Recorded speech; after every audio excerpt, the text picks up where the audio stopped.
사랑합니다. 아마 아까 말씀을 드린 대로 대한민국 사람 치고 요즘 툭 치면 눈물 안 흘릴 분들 없을 겁니다. 제가 요 몇 주 참 많이 우는 편입니다. 지난 주 중에도 하나님 말씀 읽다가도 많이 울고, 또 우리 성도들과 통화하다 울고, 그냥 자꾸 웁니다.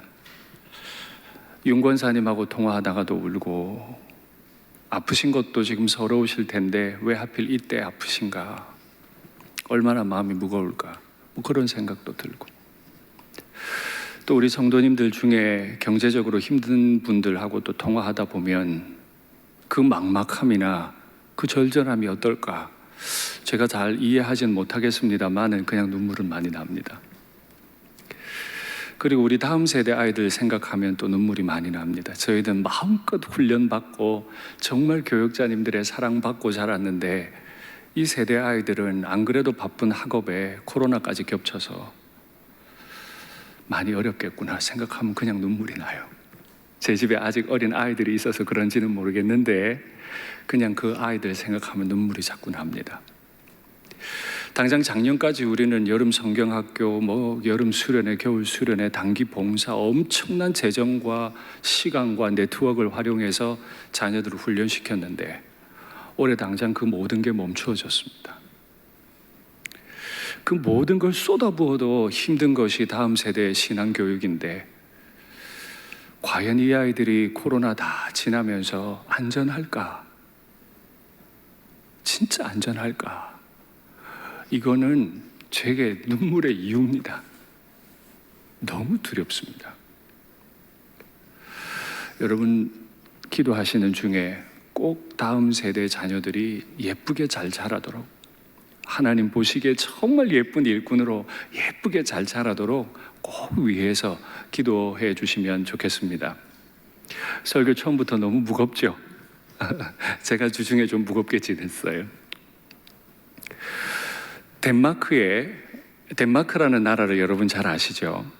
덴마크는 한국 사람들이 굉장히 좀 부러워하는 나라 중 하나입니다. 참 삶이 고요하고, 눈만 뜨면 푸른 초원이 있고 젖소들이 다니고 있고 바쁠 것도 없고 경쟁도 없는 정말 아름다운 그런 나라로 우리는 인식하고 있습니다. 그래서 그런지 덴마크 사람들도 전 세계 행복지수 1위 국민들입니다. 내가 행복한가라는 질문에 가장 많은 숫자가 나는 행복합니다라고 대답하는 나라 사람이 덴마크 사람이래요. 근데 우리는 간혹 오해할 수 있습니다. 아마 자연 환경이 그렇게 예쁘니까, 나라가 돈을 많이 주니까, 일 안 해도 편하게 살 수 있게 해주니까, 그러니까 행복한 거지 말할 수 있습니다. 그건 삼자가 대충 생각하는 겁니다. 그 나라 사람 중에 아주 석학이 있습니다. 철학자가 있는데 이분이 덴마크인들이 왜 행복지수가 세계 1위인가를 연구를 했어요. 그리고 발표한 책이 있는데 그 책을 제가 읽었습니다. 여러분께 소개할게요. 얀테의 법칙은 간단히 말해 내가 대체 뭐라고? 나 같은 게 뭐라고? 라는 태도를 바탕으로 한다. 자기 분수를 알고 나를 안 되는 거예요. 자만하지 말아야 하며 성공에만 목매는 일을 다소 천박하다고 여기는 생각이다. 개인적인 의견이지만 저 철학자 의견입니다. 이러한 얀테의 법칙, 내까지 게 뭐라고 생각하는 이 법칙과 삶에 대한 낮은 기대 덕에, 자연 환경이 좋기 때문이 아니라, 나라가 상당한 돈을 복지금으로 내주기 때문이 아니라, 내가 뭐라고? 라는 생각과 삶은 원래 그런 거야 라고 기대를 낮출 때 그 기대 덕에 덴마크 사람은 다른 나라 사람보다 실망과 실패를 잘 견디는 것 같다. 저게 그냥 낭만적인 작가가 한 말이 아니고요, 덴마크 지금 최고 대표의 철학자가 한 말입니다. 자기 나라를 연구를 한 거예요. 뭐랬다고요? 얀테의 법칙. 내가 대체 뭐라고? 내까지 게 뭐라고? 이렇게 스스로를 낮추고, 삶의 기대도 그렇게 높질 않아요. 꼭 성공해야 돼 이런 게 없다는 거죠. 그러니까 사는 게 행복하다는 거죠. 조금 다르죠, 그죠? 저건 아무나 하는 말이 아니고 덴마크 사람이, 덴마크 철학자가, 지금 덴마크에서 가장 인기 있는 철학자가 한 이야기입니다. 어쩌면 우리도 그래야 할지 모릅니다. 하나님 앞에서 우리 자존심은, 죄성에 물든 우리 자존심은 내까지 게 뭐라고 하고 낮추고, 하나님으로 인해 채워진 거룩한 자존감, 나 같은 걸 하나님의 종으로 부르시다니, 나 같은 거에게 천국을 주시다니, 나 같은 녀석에게 신앙 주시고 직분 주시다니, 이 자존감은 주님 앞에 높아지고, 이 복된 삶이 우리와 우리 자녀들에게 있기를 간절히 바랍니다. 오늘 본문은 그런 사람들로 가득 차 있습니다. 유다 왕 여호야김 3년에 일어난 일이죠. 사실 그 전에부터 유다는 바벨론의 신하의 나라였습니다.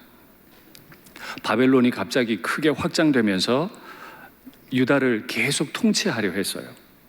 아직 전쟁은 일어나지 않았지만, 완전히 국권을 빼앗긴 건 아니지만 조공을 히스기야 때부터 계속 바쳐야 하는 그런 아시리아 때부터의 그 치욕스러운 역사가 바벨론까지 계속 이어져 가고 있었습니다. 그런데 여호야김이라는 이스라엘의 거의 마지막 왕이 더 이상 이렇게는 못 살겠다, 반역해야 되겠다 하고 애굽하고 손을 잡습니다. 그 애굽하고 손을 잡아서 바벨론을 저항하다가 난리가 난 거예요. 바벨론이 이제 못 봐주겠다 하고 느부갓네살이 공격해 들어옵니다. 그게 오늘 배경입니다. 반역한 유다를 치기 위해 아시리아를 완전히 무너뜨릴 만큼 강력했던 바벨론 왕 느부갓네살이 예루살렘을 공격해 들어와서 전체를 포위하고 있었다 그래요. 그런데 우리가 아는 대로 이날의 이 역사는 이렇게 끝나지 않습니다. 공격해 들어와서 하나님의 성전 안에 있는 은금 기명들을 다 가져가고, 세 차례, 3차까지 포로 기간이 이어지는데, 세 차례를 통해 이스라엘에 있던 제사장부터 모든 사람들을 다 끌고 바벨론으로 포로로 데려갑니다. 1차 포로기가 오늘 본문의 시작이 되는 겁니다. 근데 오늘 본문을 보니까 여호와의 성전도 약탈을 당합니다. 그리고 그 성전 안에 하나님 앞에 바쳤던 수많은 기명들까지도 다 빼앗기고, 다니엘, 사드락, 메삭, 아벳느고 이렇게 신실했던 하나님의 사람들까지도 다 포로로 끌려갔다 기록합니다. 여기서 한 가지 질문하겠습니다. 하나님 왜 가만히 계신 거죠? 성전이 무너져 가는데, 대제사장 외에는 아무도 들어가 보지 못한 지성소까지 뚫렸는데 왜 하나님 가만히 계세요? 다니엘, 사드락, 메삭, 아벳느고 어릴 때부터 하나님을 사랑했던 소년들까지도 다 끌려가고, 예레미야도 끌려가고 난리가 나는데, 유다를 사랑하신다고 말씀하셨던 하나님 왜 가만히 계신 거죠? 살아계신 거 맞습니까? 이런 질문은 누구든지 할 수 있는 질문이죠. 다니엘도, 사드락, 메삭, 아벳느고도 얼마든 이 형편 가운데 질문할 수 있었을 겁니다. 더구나 하나님의 성전에 하나님께 바쳤던 은금 기명이 어디로 갔다고요? 바벨론 신전 창고로 들어갔습니다. 이건 전리품을 그냥 모아갔다는 그런 단순한 뜻이 아닙니다. 유다를 다스리던 여호와 신께 바쳐졌던 예물을 바벨론의 신전에 갖다 바쳤다는 건 유다의 신은 졌고 바벨론의 신이 이겼다는 걸 기념하는 행위입니다. 하나님이 지셨어요. 분명한 건 하나님이 그 전쟁에서 지셨어요. 그랬기 때문에 유다가 망했고, 그랬기 때문에 성전에 하나님께 드렸던 걸 다 뺏긴 거예요. 그걸 다니엘과 사드락, 메삭, 아벳느고가 봤습니다. 이때 그들의 나이는 10대 중반입니다. 아무것도 모르던 그때 하나님이 손도 못 쓰시고 망하고 하나님 앞에 바쳐졌던 것까지 다 빼앗기는 걸 그들의 눈으로 봤습니다. 여기서 또 질문할게요. 그 하나님을 믿을까요, 말까요? 믿어요, 말아요? 왜 믿어야 됩니까? 전쟁에서 진 신을 내가 왜 믿어야 됩니까? 믿을까요, 말까요? 이게 그들의 내면에 있지 않았겠습니까? 우리라도 있을 것 같아요. 그런데 오늘 본문을 가만히 살펴보면 무서운 말이 하나 있습니다. 주께서 성전의 기명 얼마를 그들의 손에 넘기셨다. 그들이 빼앗아갔다고 표현하지 않아요. 다니엘은 자기가 직접 목격한 그 참상에 대해 자기들이 당했다, 바벨론이 공격했다, 이렇게 설명하지 않고 여호와께서 얼마를 그들의 손에 넘겨주셨다. 이건 해석이 다른 겁니다. 여호와가 진 게 아니고, 다니엘, 그 소년 다니엘이 볼 때 여호와가 지신 게 아니고 뜻이 있어서 일부를 넘겨주신 것으로 이해했다는 거죠. 여러분, 이걸 보는데 눈물이 안 날 수 있습니까? 10대 소년도 그렇게 이해할 수 있는 걸 목사가 이해를 못해요.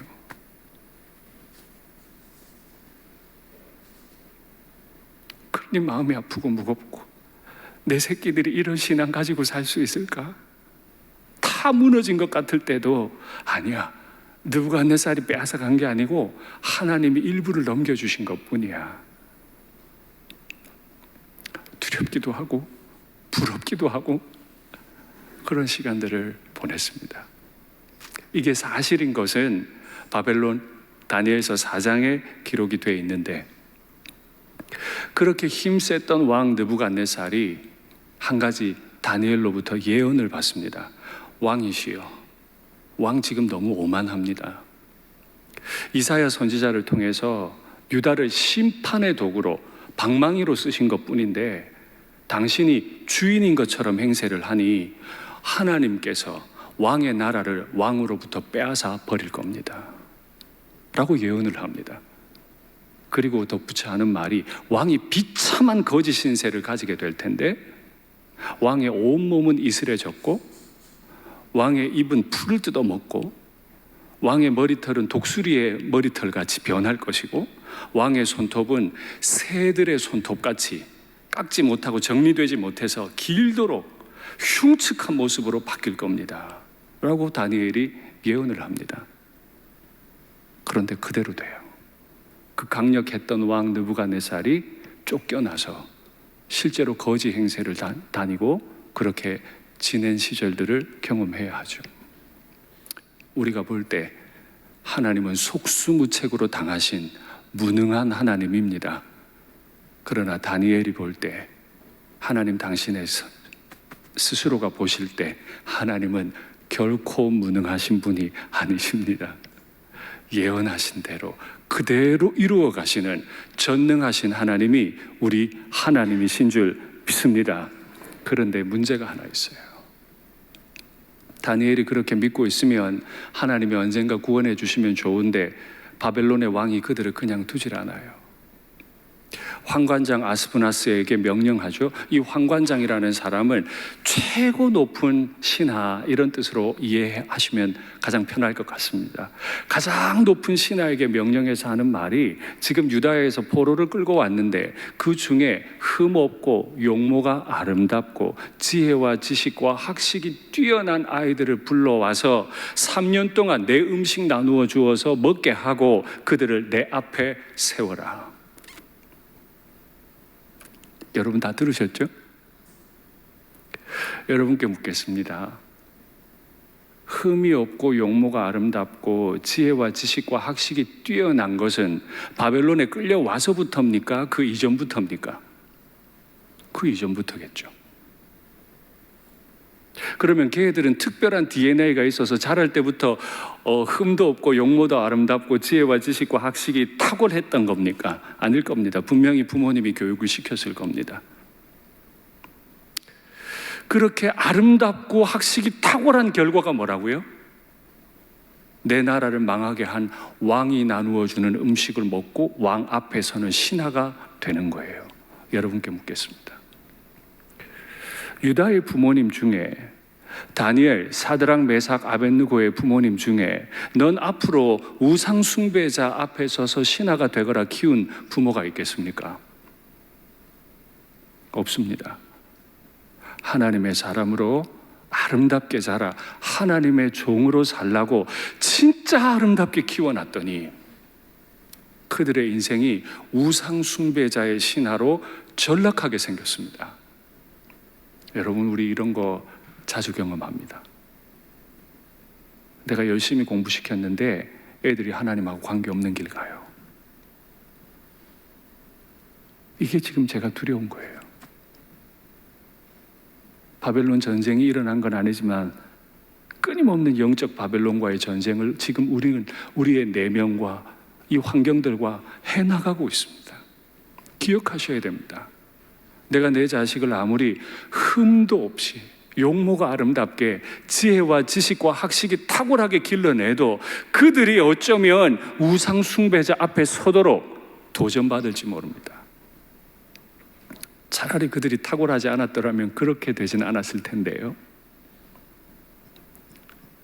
그렇게 왕 앞에 선다는 뜻은 참 여러 가지 일을 한다는 겁니다. 첫 번째는 점성가가 된다는 뜻이에요. 하나님을 섬기며 하나님의 뜻을 기다리던 사람들이 하늘의 별 쳐다보면서 오늘은 별 모양이 이런 이 세상에 이런 일이 있겠습니다. 이런 거 훈련받아야 돼요. 박수 무당이 돼요. 마술사가 돼요. 의료인이 되거나 가수가 돼요. 그 5가지 학문을 3년을 배워요. 그리고 왕 앞에 서서 그 일을 그대로 합니다. 찬양하던 입술로 느부갓네살 왕, 성전을 모독했던 그 왕을 즐겁게 하는 노래를 불러야 돼요. 하나님의 말씀을 선언하고 하나님의 말씀을 나누던 그 입술로 더러운 학문들을 말해야 해요. 뿐만 아니에요. 이름까지 바꿔요. 참 무섭습니다. 바벨론의 도전이라는 건 너무너무 무서워요. 얼마나 멋있어요.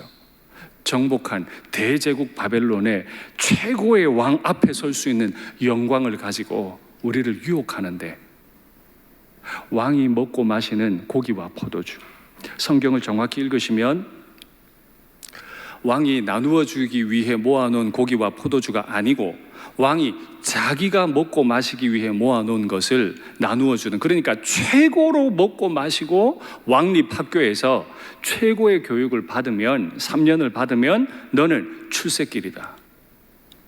지금 이거예요. 그런데 하나만 바꾸자. 이름 하나만 바꾸자. 이름 하나. 여러분, 다니엘은 유다에서 사용했던 히브리 이름입니까? 바벨론식 이름입니까? 다 알고 계신 거죠? 네, 유다 이름입니다. 사드락, 메삭, 아벳느고는 유다 이름입니까? 바벨론 이름입니까? 바벨론 이름입니다. 그러면 묻겠습니다. 사드락, 메삭, 아벳느고의 히브리 이름은 무엇입니까? 잘 기억 안 나시죠? 이름을 뺏긴다는 건 이런 의미예요. 그를 유다인으로 기억하지 않겠다는 뜻이에요. 바벨론인으로 기억하겠다는 뜻이죠. 그 이름을 여러분들에게 알려드릴게요. 한번 확인해 주시죠. 다니엘의 히브리 이름의 뜻은 하나님은 나의 재판장이시다. 재판장은 지키는 자, 왕이라는 뜻입니다. 근데 그 이름이 바벨론의 포로가 되니까 벨드사살, 여신이여 왕을 보호하소서. 제가 저 구절을 읽다가 얼마나 울었는지 몰라요. 하나님이 나의 재판장이시고 하나님의 내 갈 길 지키시고 날 인도하시는 왕이시다. 그 이름이 다니엘인데 포로로 끌려가니까 그 이름이 벨드사살, 바벨론에 있는 여신이여 바벨론 왕을 보호하소서라고 정체성이 바뀌어버려요. 여러분, 마음 안 아프세요? 내 자식이 이름이 바뀌어서 왔는데 여신이여 느부갓네살을 보호하소서로 바뀌었어요. 하나냐, 원래 이름의 뜻은 여호와는 은혜로우시다. 근데 사드락, 은혜로운 하나님 없어요. 하나님 두려운 하나님. 마르둑의 명령. 마르둑은 바벨론의 주신입니다. 바벨론이 최고로 섬기는 신입니다. 이제 바벨론의 명령을 따라 살아가는 사람으로 이름이 바뀌어요. 미사엘, 하나님 같은 분은 누구인가? 온 세상에 하나님 같은 신은 없어 라고 고백하던 그 아름다운 이름이 메삭, 하나님 앞에서 무시되고 낮아졌다. 하나님 어디 있어? 하나님 없는 거야. 무시되고 낮아졌어요. 아사랴, 여호와께서 도우신다. 늘 하나님이 도우신다. 그걸 훈련받아 왔는데 아벳느고, 너는 느고의 종이다. 저 느고라는 게 느부갓네살을 말합니다. 하나님의 도우심을 받아 하나님의 일을 하려고 그렇게 훈련받았는데 막상 전쟁이 일어나고 나니까 이름이 바뀌어서 나는 느부갓네살의 종입니다라고 이름이 바뀌었어요. 우리 자녀들 이런 도전 받을걸요? 세상 학문 가지고 열심히 공부해야죠. 전 그걸 적극 지지합니다. 하나님의 소명에 따라 어떤 사람은 학업을 가지고 하나님께 영광을 돌리고 하나님 나라를 이루어갈 것이고, 어떤 사람은 또 다른 방법으로 하나님께 영광을 돌릴 텐데, 문제는 그 끝이, 그 자녀들의 끝이 어떨 건가? 이름 바뀐 것처럼 살지 않겠는가? 그게 지금 제가 크게 두려운 이유입니다. 여러분, 다시 한번 여쭤볼게요. 다니엘이 죄지어서 포로로 끌려갔습니까?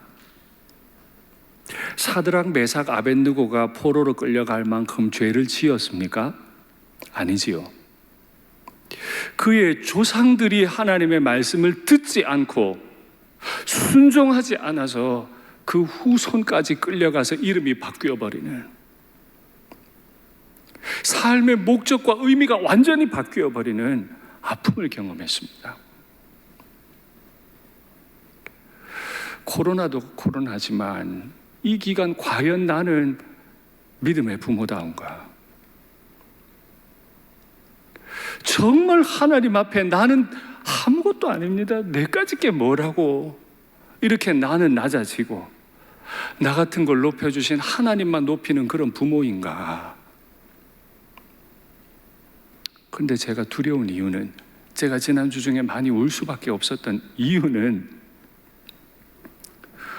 저에게 똑같은 이런 유혹이 온다면 저는 이걸 이길 자신이 없는 거예요. 왜냐하면 말은 늘 번지르르하게 하는데 실제로 제 언행 심사가, 제 입술이 예수님 닮아 있질 않아요. 화내고 싶을 때 화내고 자랑하고 싶을 때 자랑하고 내 마음대로 하는 거죠.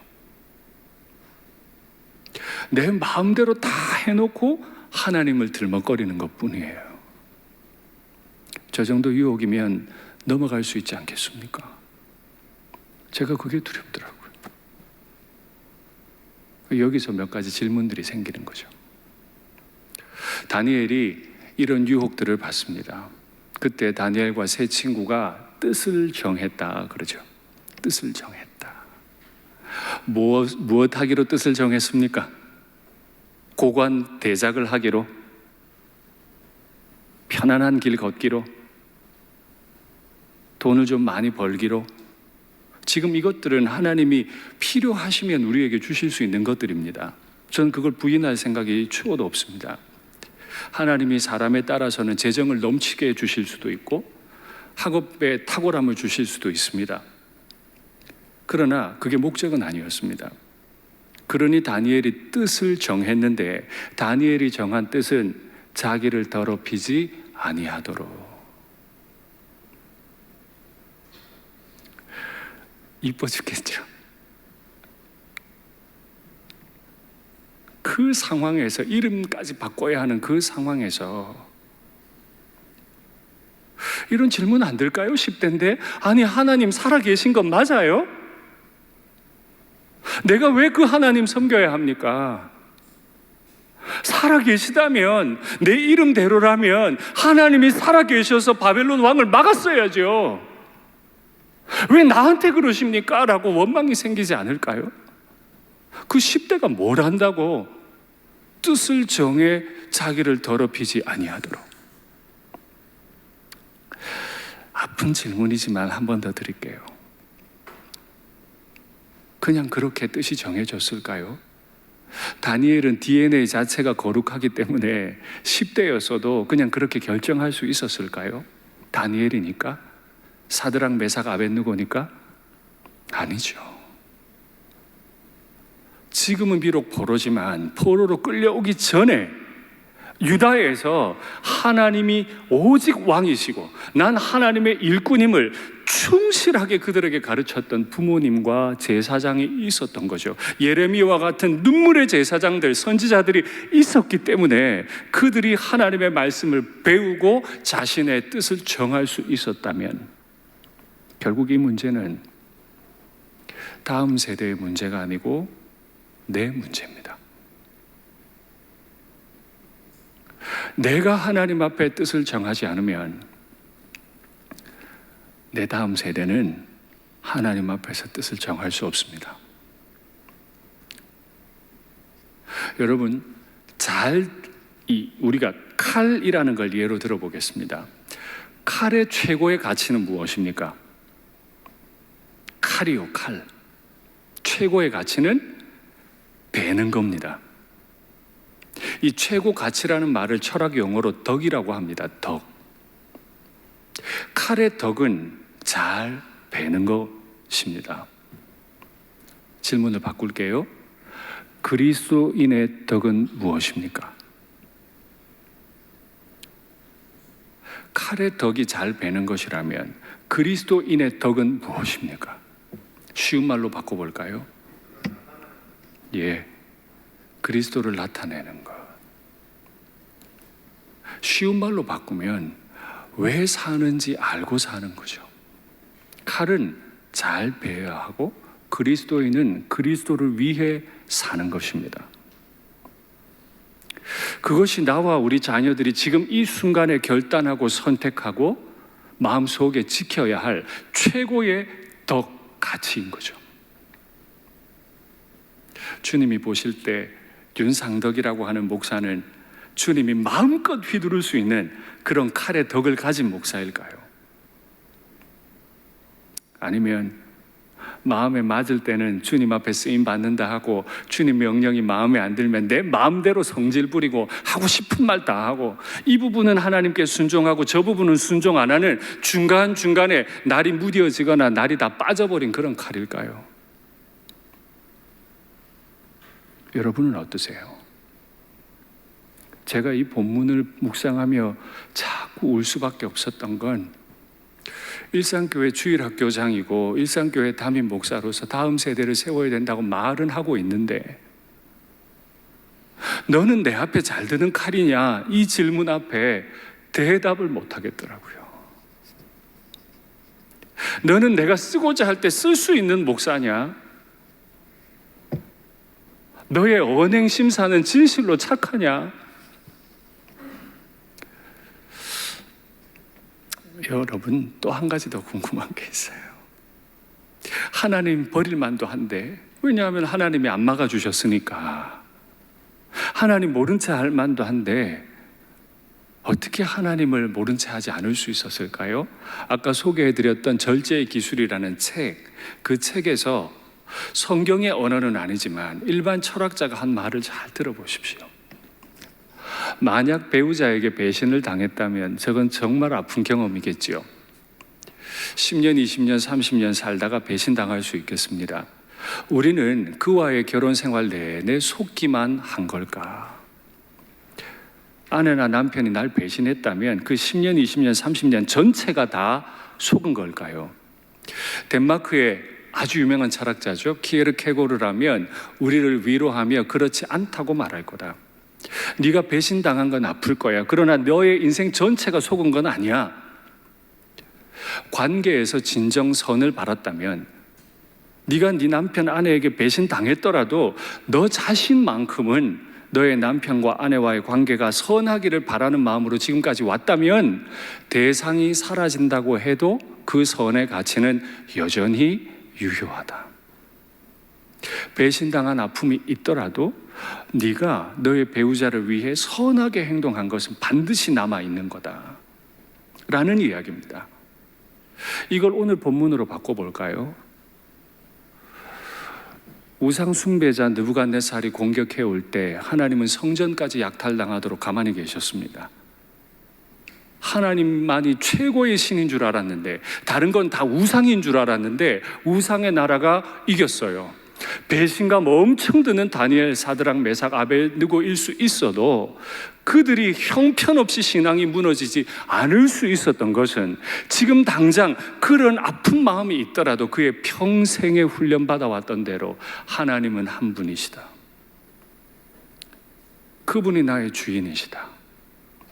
하나님과 오랫동안 맺어왔던 그 아름다운 선한 관계가 그를 그렇게 지킨 거죠. 무섭지 않으세요? 다 하나님을 버릴 때도 하나님을 버리지 않을 수 있는 사람은 목사가 아니에요. 장로님들이 아니에요. 직분자들이 아니에요. 하나도 티 안 났지만 날마다 하나님 말씀 읽고 한 구절 한 구절 순종해 갔던 그 무명의 그리스도인들만 끝까지 하나님을 섬길 것입니다. 그 밑에 자란 자녀들만 끝까지 하나님의 종일 거예요. 그러니 않을 수가 없죠. 제 집에 있는 제 아이들이 목사 딸로 착하게 행동을 하고 있는지는 모르겠습니다만, 내가 없을 때도 과연 모르겠어요. 그건 모르겠어요. 정말 내 새끼가 또 나 자신이 하나님과 아름다운 진정한 선한 관계를 맺어가고 있는지, 그 심장 속에 예수님의 보혈이 가득한지 한번 확인하시면 좋겠습니다. 다니엘이 그렇게 뜻을 정했더니 오늘 본문의 결론이 뭐예요? 하나님이 그들에게 은혜를 베푸셨다. 저희들에게 그 고기 안 주셔도 돼요. 포도주 안 주셔도 돼요. 물만 주세요. 환관장 아스푸나스가 물과 채식을 주었어요. 열흘 동안 물과 채식만 먹었는데 최고의 고기를 먹은 소년들보다 얼굴이 더 아름다웠던 건 건강 체질이어서가 아니라, 피부 미인이어서가 아니라, 하나님이 그들에게 은혜를 베푸셔서. 우리에게 이 은혜가 있기를 간절히 바랍니다. 아멘. 몇 주 동안 해오던 것처럼 오늘도 적용 한번 해볼까요? 이게 어색하기도 하시겠지만 한번 노력해 보십시오. 첫 번째 적용이요, 자녀들과 함께 직업과 소명의 관계에 대해 나누기. 저게 무슨 말일까요? 여러분, 직업과 소명은 같은 게 아닙니다. 우리 아이들에게 간혹 너 꿈이 뭐니? 이러면 경찰이요. 어떻게 경찰이 꿈이죠? 경찰은 그냥 직업이에요. 직업 가지고 뭐 할 거냐가 꿈이에요. 그죠? 근데 훈련을 그렇게 받아왔어요. 너 꿈이 뭐니? 경찰이요. 그건 꿈이 아니에요. 하고 싶은 직업. 제가 뭘 하고 살든 관계없어요. 그 직업을 통해, 그 일을 통해 내가 어떤 사람이 될 건가, 어떤 의미를 가지고 살 건가, 그 이야기인 거죠. 저는요, 우리 교회가 아프리카든 전 세계 어느 곳이든 그런 지역들에 선교사님 많이 보내길 원합니다. 그러나 그것만큼 중요한 선교가 하나 더 있어요. 그 지역에 보내는 선교 말고 영역에 보내는 선교사가 필요해요.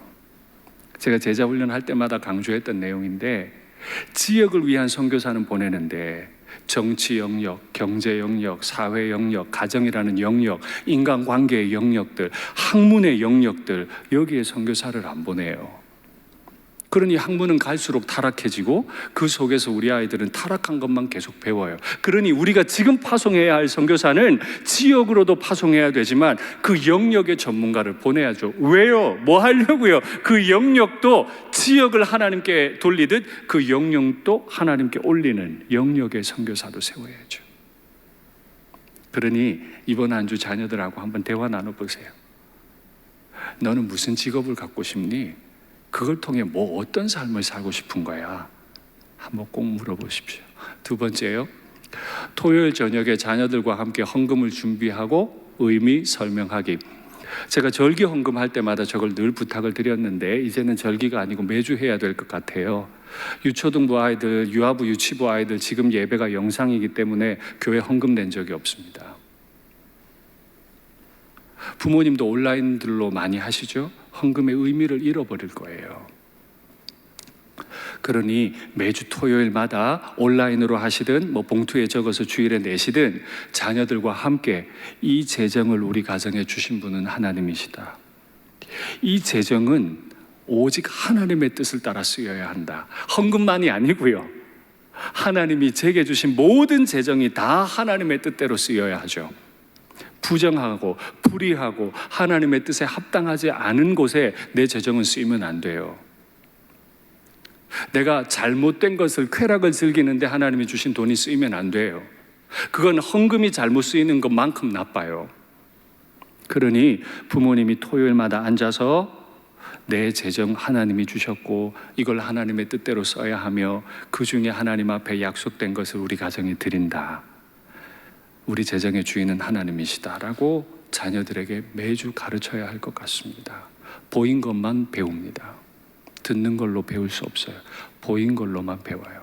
세 번째요, 끝이 아름다운 신앙인이 될 수 있는지 돌아보기. 저게 무서운 말입니다. 다니엘은 10대 때 잡혀가서 뜻을 정하여 자기를 더럽히지 않기로 했습니다. 나이 80이 됐을 때 또 다른 왕이 그를 유혹합니다. 그러나 그는 그걸 거절하고 머리 하얘진 나이 80의 사자굴로 들어갑니다. 한때 신앙 지킬 수 있습니다. 그러나 60년이 지나도 신앙을 지킬 수 있는지는 모릅니다. 확실한지에 대해서 두려운 마음으로 내 신앙이 과거의 그 순수했던 신앙보다 더 탁월해졌는지 아닌지에 대해서 물어보십시오. 마지막입니다. 부모인 내가 매일 잠언 한 장씩 깊이 읽기. 보통 부모님들, 저도 저희 부모님이 그렇게 저를 키우셨는데 공부하기 전에 꼭 잠언 한 장 읽어라. 1일 날은 1장 읽고 2일 날은 2장 읽고 아름다운 이야기입니다. 그러나 잠언 읽는다고 똑똑해지는 건 아닙니다. 저를 보면 알 수 있습니다. 잠언 한 장씩 매일 읽었는데 똑똑하진 않아요. 잠언을 읽는 건 공부 잘하는 것과 관계없습니다. 잠언을 읽으면 여호와를 경외하는 지혜와 지식을 가지게 되는 거죠. 여호와를 경외하는 지혜와 지식은 자식들이 가져야 하지만 부모가 먼저 가져야죠. 매일 잠언 그 어려운 한 구절 한 구절의 말씀을 읽고 적용하고 순종하는 걸 우리 자식들이 봐야 그대로 따라하죠. 그러니 자식들한테 자꾸 읽으라고 하지 말고 우리가 먼저 매일 한 장씩 깊이 읽고 한 구절 한 구절, 마음에 안 드는 말씀 순종 안 하고 그러지 말고, 어려운 거 순종 안 하고 그러지 말고 하나님이 뭐라고 말씀하시든 그 말씀 주시면 훈련하려고 몸부림하는 경건한 부모님 다 되시면 좋겠습니다. 우리 찬송하고 기도하겠습니다. 괴로울 때 주님의 얼굴 보라.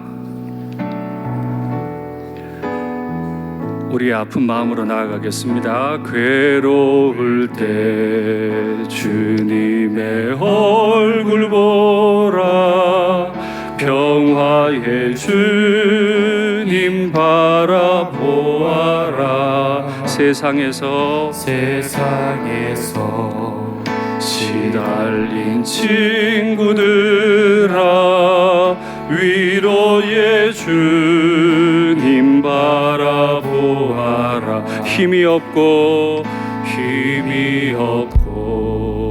내 마음 연약할 때 능력의 주님 바라보아라. 주의 이름 부르는 모든 자는 힘 주시고 늘 지켜주시리. 눈을 들어 주를 보라.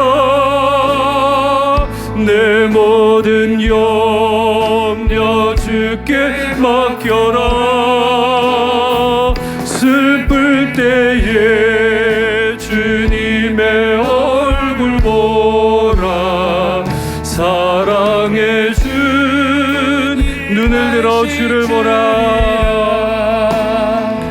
눈을 들어 나 같은 게 대체 뭐라고, 나 같은 게 뭐라고, 이런 마음 가지고 주님 바라보시면 주님이 우리를 불쌍히 여기시고 도와주실 줄 믿습니다.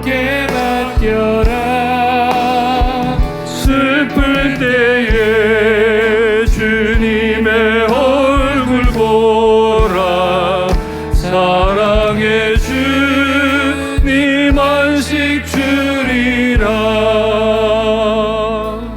우리 이 시간에 우리가 찬양할 마음 그대로입니다. 말씀 받은 그대로입니다. 지금 괴로운 일이 너무 많아요. 그냥 기도하려고 엎드리면 눈물만 나요. 우리 성도들 고생하는 거 대화하면 그냥 눈물 나고, 우리 교육자들 밤에 아이들 하나라도 더 만나겠다고 학원 앞에 서서 밤 11시, 12시까지 서 있는 거 보면 눈물밖에 안 나요. 왜 제가 하필 이때 담임 목사가 돼가지고 이렇게 교육자들 고생시키고 성도들 힘든 걸 내가 지금 보나, 뭐 이런 마음이 들 때도 있었어요. 그러면 어떡하죠? 제게 대하는 주님 얼굴 보는 것밖에 없더라고요. 나 같은 놈 위에서 십자가에서 고요히 죽으신 나의 주님 바라보며 살아도 죽어도 그냥 그 길 가는 것밖에 없더라고요. 화면에 있는 기도의 제목을 따라 같이 기도하겠습니다. 하나님을 경외하며 날마다 나를 부인하게 하셔서 나의 자녀들에게 바벨론 포로기를 물려주지 않게 하소서. 바벨론 포로기는 다니엘 때문에 온 게 아니에요. 뜻을 정하여 자신의 내면을 깊고 정확하게 살피고, 내 내면을 정확하게 살펴야죠. 남의 내면 살필 거 없고 내 내면 살펴야죠. 세속문화, 영적 나태함, 오만함이 내 영혼에 물들어 있지는 않은지, 다니엘과 세 친구 같은 믿음의 다음 세대가 내 가정, 내 교회 세워져야죠.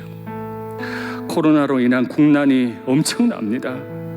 빨리 극복되어야 하고, 지금 사투를 벌이는 의료진들, 또 그 의료진들의 가족들 지켜달라고 기도하시고, 지금 북한과의 관계가 매우 어려워졌습니다. 복음 통일의 날 속히 허락해달라고 이 시간에 하나님 앞에 간절한 마음으로 나아가겠습니다. 하나님 아버지, 두려운 마음으로 하나님 앞에 엎드립니다. 자꾸 하나님 앞에 염려할 거리들이 많이 생깁니다. 하나님 앞에 아무것도 아닌 인생임을 다시 압니다.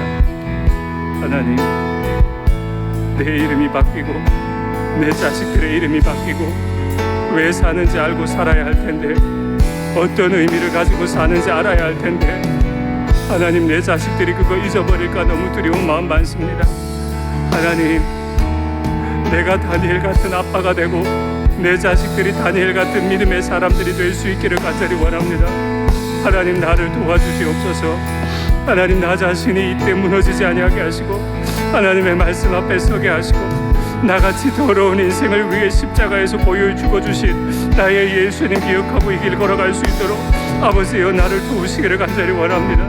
내 가정에 있는 내 자녀들, 우리 교회에 있는 우리 교회 자녀들 한결같이 다니엘 같고 사드락 메삭 아벳느고가 될 수 있도록 아버지여 우리를 도와주시옵소서. 이 나라가 지금 너무 어렵고 힘든 가운데 있습니다. 코로나가 이제 종식되는 줄 알았더니 다시 번져버렸습니다. 교회들이 어려운 일을 겪고 있습니다. 교회들이 원망을 받고 있습니다.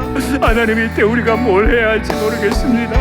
하나님, 우리를 여기 세우셨사오니 하나님 앞에 엎드리니 하나님, 우리를 도우시고 하나님의 영광을 위해 우리를 사용하시기를 간절히 원합니다.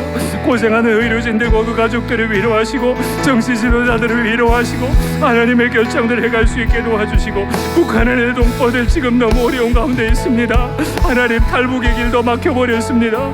이제 그 정부의 실체를 알 길도 없습니다. 하나님, 도와주시고, 하나님, 북한 땅에 하나님의 교회가 아름답게 살 날이 속히 오게 도와주시고, 하나님, 우리 모든 지도자들이 하나님의 지혜를 가지고 이 일들을 잘 감당해 갈 수 있도록 아버지 도우시기를 주님 간절히 원합니다. 주여, 평화 통일의 날이 와야 더 이상 이 아픔이 없을 텐데, 평화 통일의 날, 복음 통일의 날이 속히 이 땅 가운데 임할 수 있도록 주님이 왕 되시는 이 대한민국과 북한 땅에 일꾼이 될 수 있도록 아버지 우리를 도와주시고 우리 다음 세대를 그렇게 훌륭한 일꾼으로 다음 세대 하나님의 나라를 위한 다니엘, 사드락, 메삭, 아벤누고와 같이 주님 세워주시옵소서.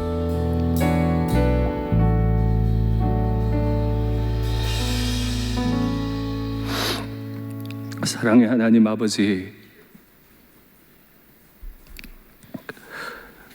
다니엘이 잘못한 거 아닌데 다니엘은 포로로 끌려가게 됐는데 하나님,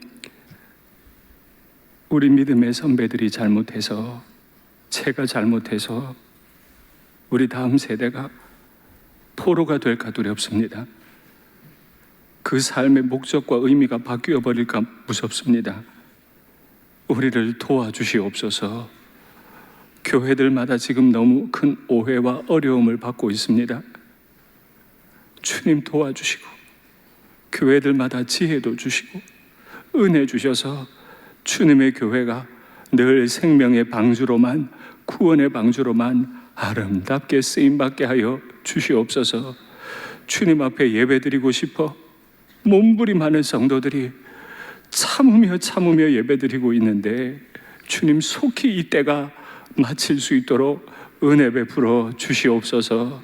사투를 벌이시는 우리 많은 분들, 정치 지도자들, 의료인들 안전하게 지켜 주시옵소서. 북한의 내 동포들 마을마다 고을마다 예배할 날이 속히 오도록 은혜 베풀어 주시옵소서. 주 예수님 이름으로 기도하옵나이다. 아멘.